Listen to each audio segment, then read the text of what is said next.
And just like that, we are back. Welcome to the show. I'm Yanni Rude.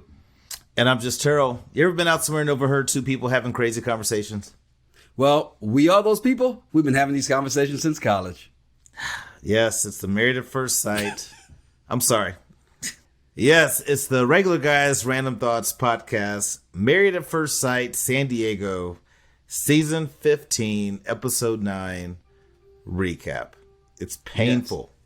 How do you people that love reality shows watch this shit weekly? Without us talking about it, you're still watching it. I don't understand. I mean, you watch it every week now, too. Okay, but if we weren't recapping it, I would not watch this at all. Although you would. You would still have this saved on your Lifetime on Hulu, and you'll be sitting there at 9 o'clock at night just...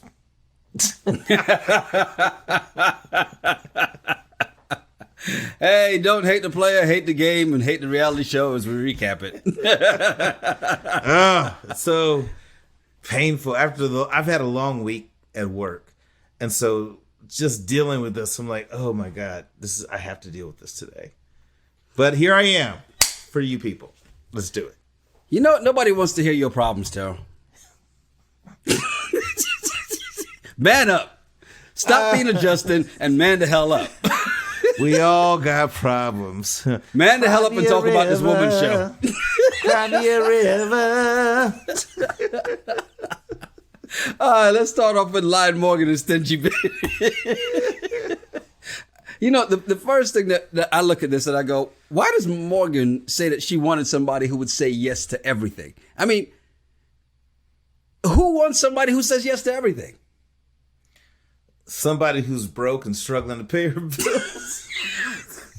People jumped in the comments last week and said she's not broke. They don't know her finances. All I'm saying is, if you're sitting there in student debt and you got one credit you've not taken and you're making all this excuses for it, something tells Binh that you have some financial issues. That's all I'm saying. Too. Well, apparently, because you made that a big deal. You know, if you got both, yes, I have some debt, and yeah, I have this, but you should love me for me and look beyond all that. You're so surface level. I'm like, no, you're broke. It's okay. I will say this though. Here's the great thing about the two of them. I like the fact that I think they got a little deeper this week.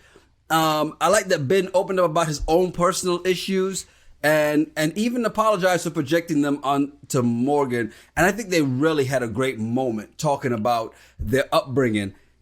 And I can see why the experts kind of matched them together because Binh actually needs Morgan to help him grow. And Morgan's going to need Binh to help pay off the student loans.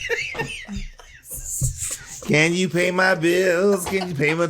So she went all bills on him, but God forbid you throw it in her face because now that's the ultimate. But I'm with you. I think the mermaid date I thought was cute. I thought that was nice. I thought it was great that Binh was vulnerable with her. Yes. And I think she needed that. You know, but I think she is still very sensitive about how she views her shortcomings. It's kind of like when you look at yourself in the mirror, right? You look at yourself and like, oh, I need to do this, or, you know, I look crazy. Or you might say to yourself, God, I look ugly when I look at myself in the mirror. I wish I looked like Terrell. You could say these things.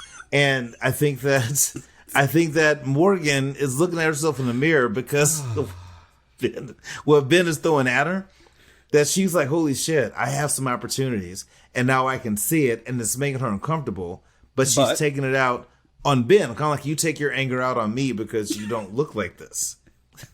Thank God. Now, I will say, this is going to be one hell of a show. I don't know who peed in his cornflakes today, but this is going to be a hell of a show. I'm just going to point that out right now. It's going to be one of those shows, okay? Just hang on. It's going to be a ride. But you know, here's the thing about this. The fact is that Binh also had some shortcomings because, like he said, in the Asian family, he was expected to be this, and he didn't want to be that, you know? And so that's where I think they find their common ground. At least until next week, because as we saw in the previews, all that shit's about to go up in smoke. Yeah. Well, true, but I think that maybe Binh, at this point of his life, never been in love before. It could be a deal breaker, you know, for Morgan. And I can totally see that. Especially the one thing if he had maybe short-term relationships, but to be with someone for 2 years and you're still not in love with the person, I find that weird. Like, I've never dated someone for 2 years and be like, we cool, pound it up. I think it's the way that he talks to her and you look icy. You know, I'm like, I agree with her. Like, your words matter when you're talking to your wife. When you're talking to your woman, you don't talk to her like you're talking to your other love of your life, Justin. Okay, you don't tell her she's looking icy. You look like a tall, dark glass of chocolate milk. Oh my God. As we get to Alexis and Justin, it's funny to me that Alexis says she can't fall out of love. And then when Justin was like, so, you know, can you tell me how much you love me now? And she's like, yeah, no, I can't. I'm uncomfortable. What? You just said it's impossible for you to fall out of love. Feels like you just did. Over Newton. She's still trapped up in Doggate. Doggygate is like a big deal for her. And she's looking at Justin with side eye with everything he says. Like everything he says, she's like, is the sky blue? It sure is. Mm-hmm. Let me look out the blinds, double check myself. She's just judging everything that he says, but that's his fault. He brought it on himself. Now, she has to be able to let go and let Doggygate move on, but I don't think she can. And so I'm curious to see where they're going to go. I think that Justin, in his vulnerable, weak-ass mindset, when the therapist talked to him, I'm like, dude, this is why I think Alexis is turned off. He's way too nice. And I know it's a bad thing to say a guy is too nice. I mean, he's a good dude, but he's just way too soft. That stuff, that vulnerability and that sensitivity that he has, that's what's turning her off. But she doesn't want to tell him that, because I feel like if she tells him that, you're telling him like everything that you are, I don't like. And so when she was asking, like, do you think if we weren't married and we were just dating, would we still be together? That was her way of saying we wouldn't. Yeah, well, think about it. He said, when she asked him that question, and he said he would stick around to just dating, we're not surprised by that. And when she said she wouldn't, we weren't surprised by that either. But the other part of it, really and truly, is that at the end of the day, what happened when they were with the therapist in that group setting was that even she went, okay, see what happens is you tend to talk around in circles. And that, we know the sensitive part. It's going to get to her at some point. He shed tears for the first 6 episodes and the 7th after party. Or was it 7 episodes and the 8th after party? Whichever one it was. Either way, he shed a lot of tears, right? You were singing Cry Me a River earlier. That was definitely Justin's theme song when he walked on the show, okay? So the fact is it going to get on her nerves? Yes, of course it's going to get on her nerves. And then everything else, because that is the underlying, that is the foundation of the breakup of their marriage, that everything else that he does out of that, it's going to just nitpick and then just pile on until that final straw. But could you imagine being with somebody that you know is very emotionally sensitive, and that if you say anything, they're going to cry, whatever. At some point, you're like, I just got to blow this shit up, because the only way I'm going to get out is unless I just blow this up and really hurt this person. I'm going to do this, drop this bomb, and walk away. And at least I'll be free. But there's no nice way of breaking up with somebody who is that emotionally sensitive. There's nothing she can say that's going to make Dustin be like, that's a good point. I agree with you. I wish you well. He's not going to do that. Well, here's the great thing. You don't have to worry about dropping the bomb to break this relationship up. You just got to wait till decision day and say, no. It's real easy. She doesn't want to look at him when he starts crying, because he's got them big lips. He's good. Leave that man alone. Why was he? I was there. He's gonna pull a whoopee. Go. All my life I had to fight. Had to fight my brothers. I told y'all it was gonna be one of these episodes. I'm sorry. Justin just annoys me, and I respect the fact that he's sensitive. He's a genuine dude, but Jesus, no girl's gonna want that, and I can tell you, Alexis doesn't want that. She definitely doesn't. You know what she may want, though? Because, we still got to get to Lindy and Miguel. We still got to get to Krysten and Mitch. Oh, my God, that dude. And to Stacia and Nate. But before we do, got to let you know that this episode of Regular Guys Random Thoughts Podcast brought to you by Zippix Toothpicks. Alexis may need one of these because she may want to pick up some bad habits after this marriage to Justin. Zippix brings you a totally satisfying, convenient, and flavorful way to curb cravings, get a boost of energy, or simply relax at the end of your day. Now, if you've ever tried to quit before, then I'm sure you remember all the ways you tried to quit smoking. And now there's an easier, cheaper, less messy, and more subtle way to curb cravings with Zippix Toothpicks. The best part about Zippix is that you can really use them just about anywhere. With 2 milligrams per pick and some 3 milligram options, Zippix Toothpicks are long-lasting, extremely affordable, and available in 6 delicious flavor choices. Are you still on the cloves, sir? I'm still on the Spice Island cloves. I'm still on the Spice Island cloves, and they are delicious. So this is the bag that they come in. And then, of course, you have this little container, which you can use, which I like to throw about 5 or so in and just have those with me throughout the day.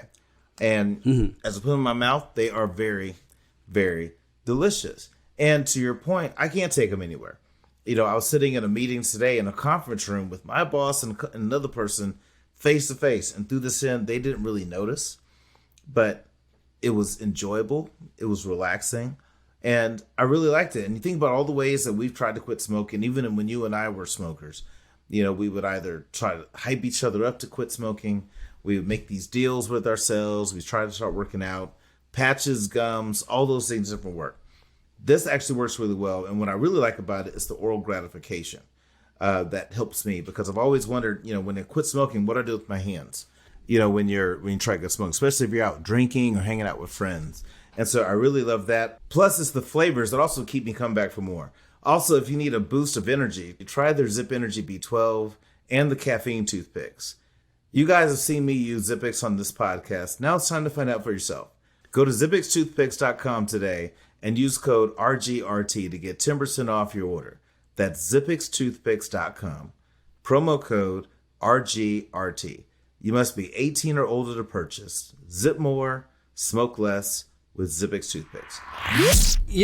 As we get to Lindy and Miguel, Miguel's friend I realize that he could probably be in our friend group. I mean, granted, he's a Dungeons and Dragon probably dude too and all that other crap, so that's we wouldn't relate to any of that stuff. Yeah, exactly. But I love the fact how he told him, like, hey, here's what I feel, here's the problem I have with this woman, and here's the problems. And I feel like it's something that you and I would do to each other. Like, you meet somebody and you would tell me and I would tell you, plain and simple. It's like, because that's what you do. And I think that was really dope of him to actually tell Miguel that, because a lot of friends skip past that. And he didn't tell him in a malicious way. He told him, like, hey, and asked him, does this raise any red flags for you? Because, God. I really loved the fact that his friend was skeptical of Lindsay and called it out, especially around the insurance conversation. Yeah. Because how many times have people not said something and they picked up these red flags with their friends' partners and just kind of ignored it? Yep. And then when it goes bad, they're like, yeah, I always thought they were crazy. I kind of knew that. I respect the fact that his friend did that, because you just never know how that conversation's going to go. And, if Miguel was so caught up in love, he might have got offended. So I'm glad that the person spoke up and said it. And he's right. I mean, I think that Lindy we saw last week, I think brought a lot of concerns for many of us, especially those of us that were Lindy Miguel fans. But the other thing I made a note of is when Miguel opened up that bottle of champagne, I'm sorry, but people that get all jumpy over champagne bottles popping annoy the shit out of me. You see me opening it. It's one thing if I sneak up on you or you're in a deep sleep and I just like boop and pop a bottle. You see me doing it. It's just those people are just kind of annoying. And so watching her get all, Miguel, I was like, stop it. You see, okay. She knew it was being open. It can still surprise her. It doesn't matter. You can go into a haunted house and still be surprised. Okay? It can happen. So I could put on a mask that has eyeballs cut out and a mouth and put on like a scary mask in front of this person. And as soon as I put it on, they're like, oh my God, they freak out. No, that's what happened. When you're opening up a bottle of champagne in front of somebody, it is. You're opening a bottle of champagne in front of somebody, and you see me doing it. I'm tearing the paper off, and I'm pushing, and it pops, and it makes you go, oh my God, Miguel. It's annoying.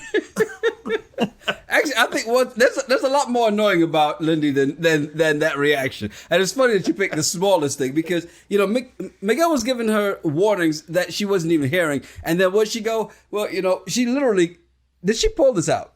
If you don't love me at my worst, you can't love me at my best. The Marilyn Monroe defense. And then when in the group setting, she has the nerve to say that Miguel hasn't seen her crazy side.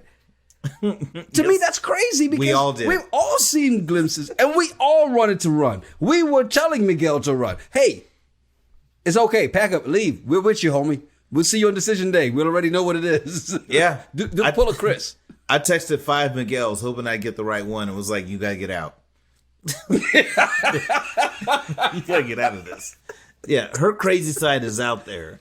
And I think Miguel, what I really like about what Miguel did is he called it out. Because how many times have we been on a date with somebody and we got that crazy vibe? We're just like, okay, let me just get through the night.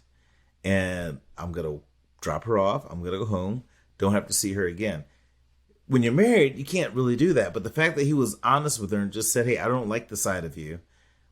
And still held true to that. And called out like, if I see someone who's like being crazy or has crazy tendencies, I'm going to walk away. And so that was to me her warning sign.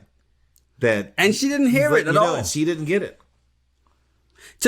She didn't get it to the point that after he said that, she goes in a group setting and goes, well, he hasn't even seen my crazy side and I'm afraid to show it. And he's going, what the are you talking about? I've seen it. There's more? Oh my goodness, there's more than what I saw? Yeah, I'm out. I don't even need to see that. If that was you at DEFCON 3, I don't need to see DEFCON 5. Sorry, I don't. She was in no way trying to help the cause of them staying together on decision day. Because if this is what you've shown me already, and I know me, this is what you've shown me already, and you're telling me this is just scratching the surface, I ain't the one. And that's Miguel right now. I think he's like, well, you know what? I got 4 more weeks. Let me knock this out a couple more times. He's going to. Like, look, one in the hand, 2 in the bush. You feel me? No, it's just crazy women tend to. Well, never mind. Let me just move on. Well, crazy women sex is kind of awesome. So he's just like, I just got to make sure I don't get kilt. And I said kilts with the T. Got to make sure I don't KILT, get kilt. yes. Got to make sure I don't get kilt over the next few weeks. But I'm going to have some fun. You know, who's not having fun? And we knew this was coming.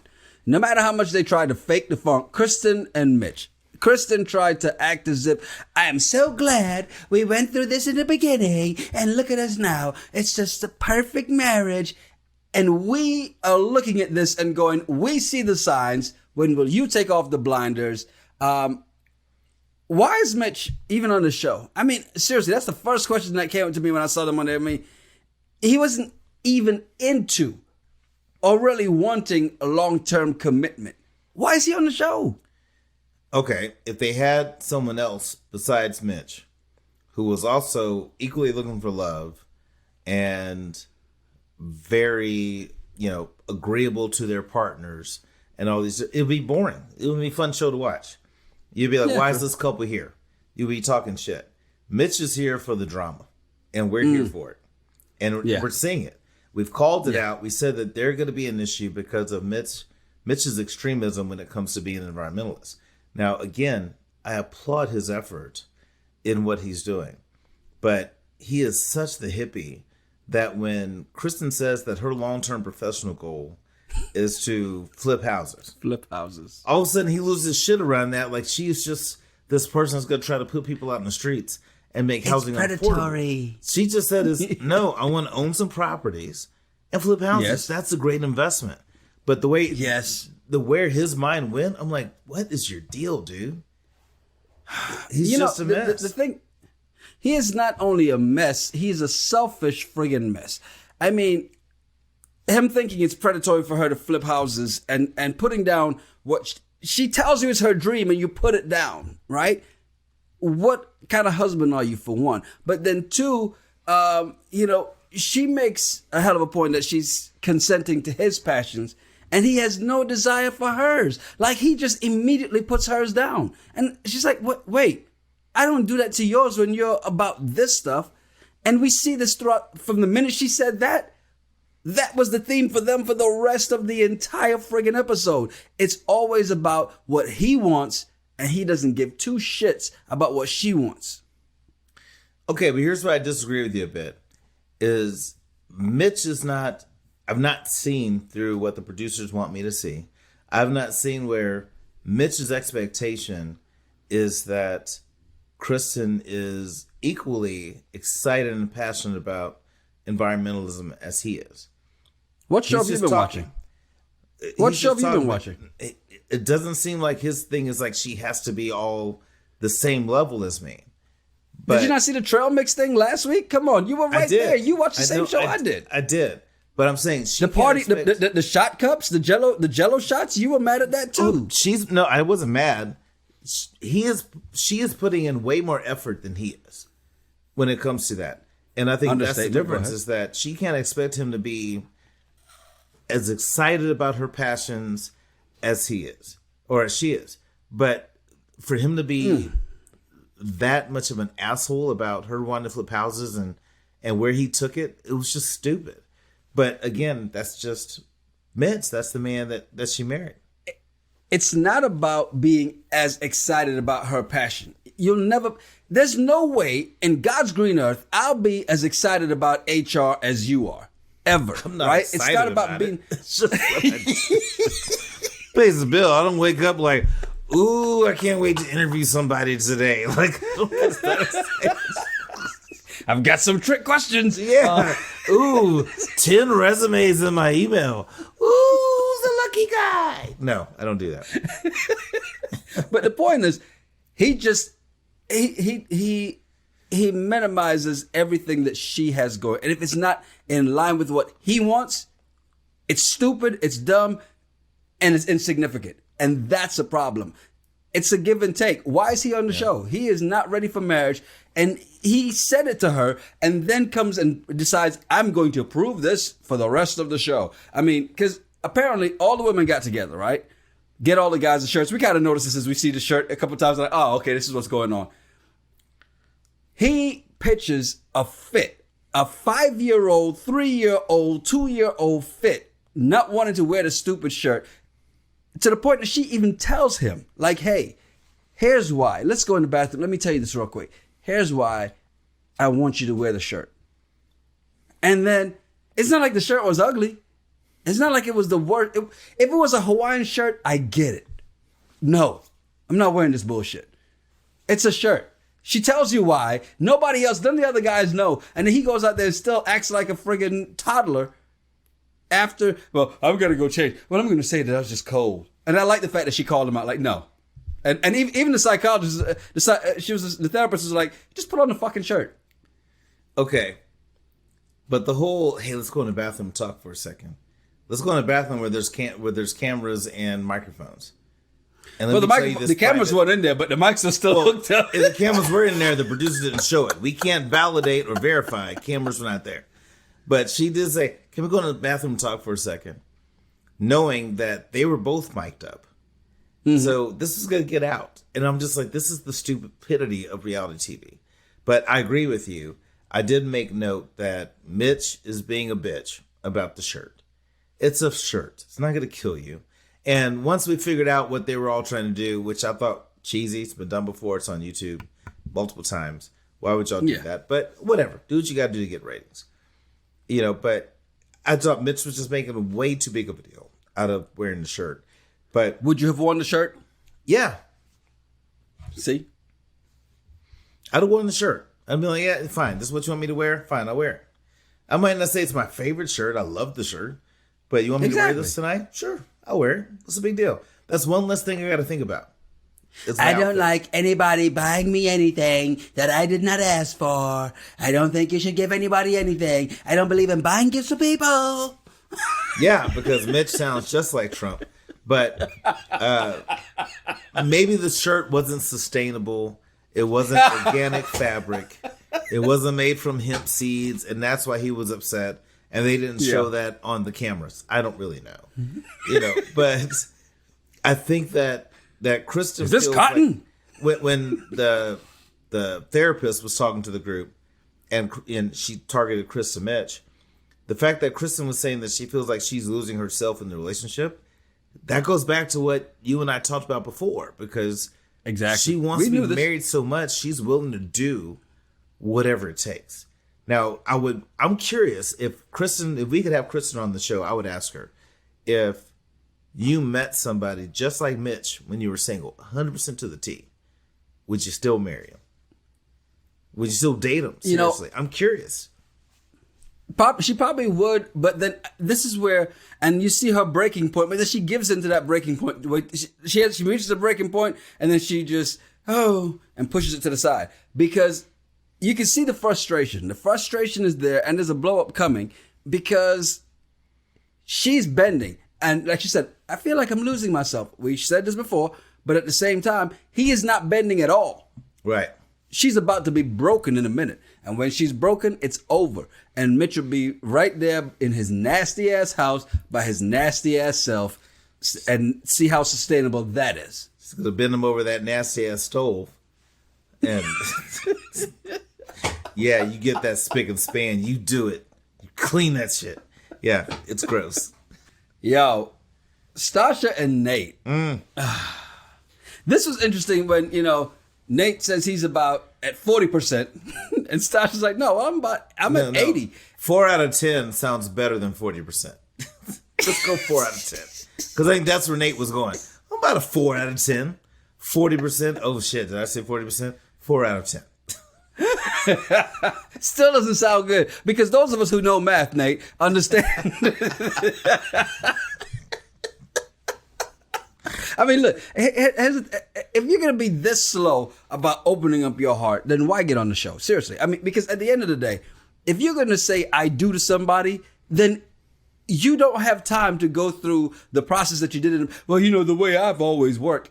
It hasn't worked. This is why you're on the show, supposedly. Okay? So if that's why you're on the show, open up. Exactly. Open up.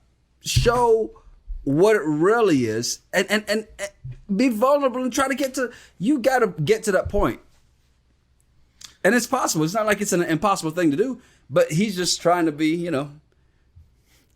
He's trying to be Nate, which we've all said that there's a vibe amongst you and I and a lot of people that watch the show that Nate's full of shit. And so I think Stacia is she's wanting Nate to be closer to a 10 before she sleeps with him. Because her fear, I think, is that if she just gives up the cookies too quick, it's not going to work out. But I think Nate dried it up. And the fact that Nate hasn't been in love since high school, and he's 32, so let's just say 14 years. Give him the benefit of the doubt. 14 years. He's not been in love with anybody? That's a little weird. That's because he's still accustomed to the blonde girl that was sitting down with him and Stacia. Megan? Yes. Megan didn't want love. Megan just wanted... Megan understood. She was understanding. And maybe that's what Nate needs, is somebody that's a little more understanding. Yeah, because Stacia can't understand why Nate feels the need to get to know her fully before falling in love. Because, if you look at Stacia, you see her on paper, you see her in person, and you go, all right, she is the catch. And she knows she's the catch, right? She's like, yeah, I'm the catch. He should be lucky to have me. And he's just like, yeah, I'm still at a 4. Well, I get that. But this is where I think Nate's saying what Stacia wants to hear, it's biting him in the ass. Because I think we have all heard, women don't forget. And so he just says this stuff because he's just trying to appease her. You want me to do this? Sure, I'll do that. Want me to go to counseling? Sure, why not? So for her, she's been kind of craving for him to open up emotionally. He's not done it. And so when she calls him out about it, he gets all buttered about it. And doesn't realize that he's just not connecting with her. He's just saying this cool shit. but Did you notice something here that he said? Because if I remember correctly, he was never thinking about therapy before, really, just all this. But he said today, like, so I was thinking about therapy, and as we talk about it, then I agree to go. I'm like, no. She talked about therapy, then you agreed to go. It never really was this the whole thing of, I always wanted to do it. Until, of course, today it changed. And like you said, she remembers.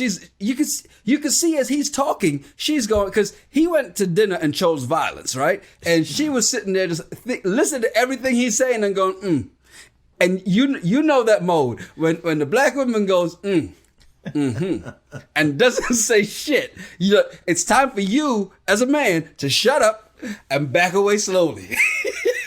Well, here's what was funny about Nate is that when they were cooking dinner, he's like, I feel like if somebody keeps asking questions and they're not liking the answer, then they're just being hard-headed. I was like, dude, did you just call her hard-headed? And the look on her face, she's just like, I will cut you. If these cameras weren't here right now, if these cameras weren't here. But I could not stop laughing. I had to make a note lucky these of white that. people are here because they're saving your life right now. I just had to make note of that he straight up called her hard-headed. And it's just the way he tried to dominate that whole interaction. I'm like, what is your deal, dude? And then, of course, he makes Stacia ugly cry. And none of us want to see that. But okay, I'm have to get you here because people are gonna say it anyway in the comments. Stacia.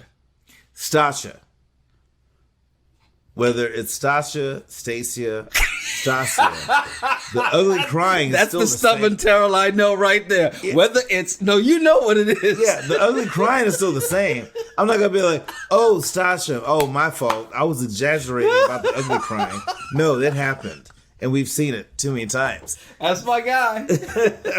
But Nate tried to get all philosophical when he was saying, well, when you said I felt, that's a feel thing. That's a present moment. Felt is the past. Feel is present. I was like, Nate, stop trying to sound like you're deep.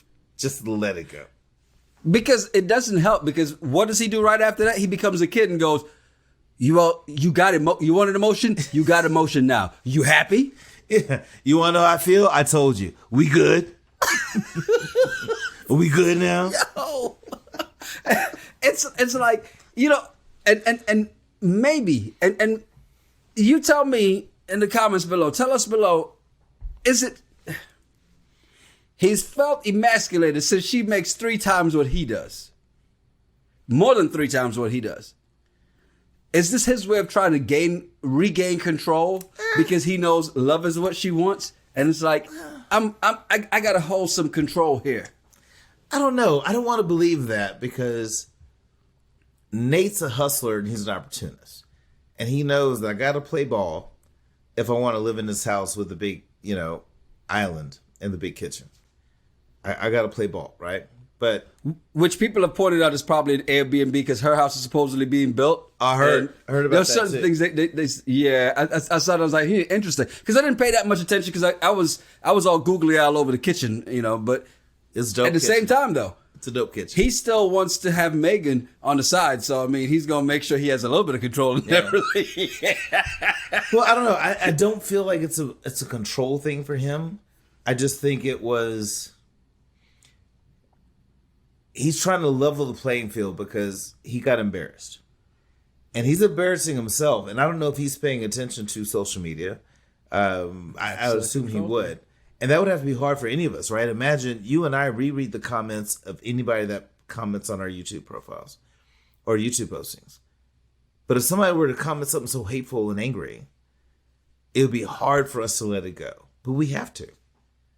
And so I think for Nate, maybe he's getting a little more animated and pissed as he sees what people are saying about him. But because he has his social media and has his Instagram going throughout this whole deal.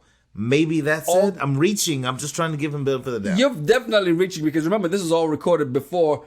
This is all pre-recorded, so therefore, but his this is him acting up before the No, but that remember, while they were filming, people didn't know they were filming.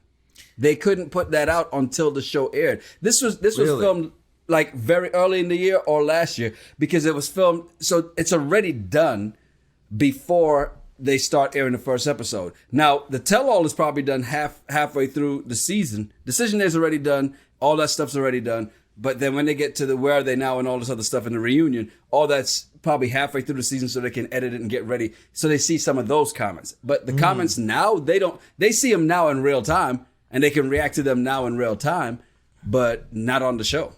I did not know that. I thought that when the show was airing, there'd be different things they would say or ask people, sidebars, but it wasn't the same as After Party. So I totally get that. But I thought that maybe, they edited out some stuff that he was being honest about. I don't know. I'm trying to give the benefit of the doubt. I just don't get it. But I do think that Stacia is going to, did I say it right? Stacia? Yeah. Stacia is going to realize that Nate's full of shit. Because I think Nate is just saying what he thinks she wants to hear. And when she challenges him, what I don't like about what Nate's doing is rather than listening to her, he's trying to counter to make it seem that she's the problem. Just like he did with the dog last week, or the kid situation last week, where he's not seen her with kids, I'm not seeing her with dogs. How do I know she's ready? When the whole time you've not been ready. That's what you talked about. You've said this from the beginning, and then he even said it today when he goes, no, now I know you're the problem. And I'm like, whoa! You can't not take any accountability. Obviously, he's not. Look, it's going to be interesting to see how this thing plays out as we roll through the rest of the season. I know next week is going to be a beautiful explosion as we hit the 1 month mark, the halfway mark through the season, which makes you feel good because we're halfway there. Halfway. And we have our 2-year anniversary coming up. Yes, indeed, we do. 2 years since we started this podcast, so definitely looking forward to that episode as well. Don't forget we drop our regular episodes Monday, the audio, and then on Tuesday we drop the video on YouTube. And of course, Thursdays we're right back here, Married at First Sight, Season 15, San Diego recap. Terrell's favorite part of the week. Yeah. Matter of fact, he is so excited. He's almost ready to pick up Ready to Love in the mid-season. But I told him, no, let's just wait. We'll wait till the next season. Based on the comments, I think I should avoid it because I have some of your prayer warriors are like, Terrell didn't do it. So now I should listen to your prayer warriors? When they say something now you want to that listen to them. You don't agree with, I should listen? Okay, Nate. Hey, I'm Yanni Rude. And I'm just Terrell. Make sure you follow us at Yanni Rude, at Just Terrell, and at RGRT Pod. Yeah, send us some of your random thoughts or some of the bullshit you found on the internet. We'll talk about it on the regular show. It's the Regular Guys Random Thoughts Podcast. Cheers. Cheers.